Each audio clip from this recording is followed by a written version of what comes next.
Le Tout-Puissant a dit, F.E. et le livre est explicite. Nous l'avons fait descendre en une nuit bénie.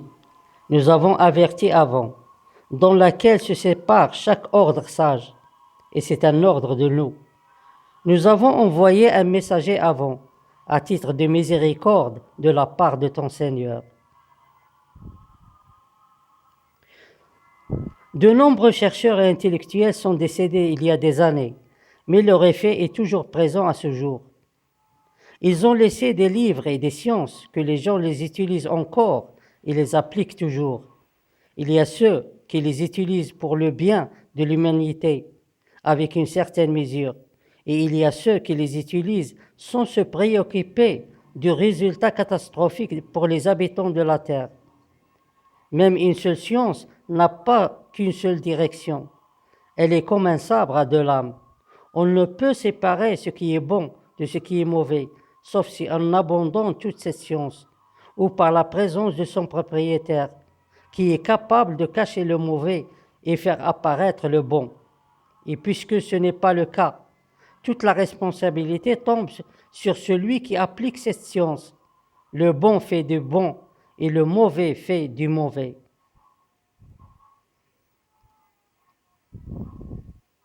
Même si tous les livres que Dieu Tout-Puissant a révélés à ses honorables messagers semblent contiennent que du bon pour les gens, mais la distorsion de sa signification et le changement de son contenu, et aussi le fait de cacher sa vérité aux gens, c'est comme l'utiliser dans des mauvais actes. Et cela ne peut pas passer sans compte rendu, car Dieu Tout-Puissant avertit toujours ceux qui démontent les messagers de Dieu et leur livre d'une punition douloureuse. Lorsque les messagers de Dieu voyagent d'un pays à l'autre et laissent des messages pour l'intérêt des gens de chaque pays, alors la dissension abonde en raison de l'ignorance et l'arrogance des gens, et aussi de leur utilisation des livres et même peut-être des messagers dans de mauvais actes.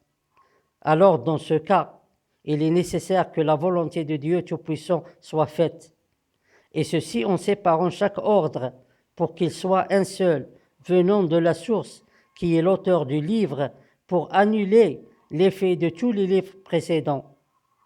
Donc il n'aura pas d'effet, quelle que soit leur écriture. Et tout cela est une miséricorde pour les gens.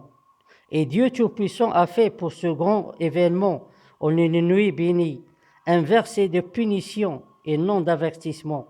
Il l'a appelé feu en Égypte.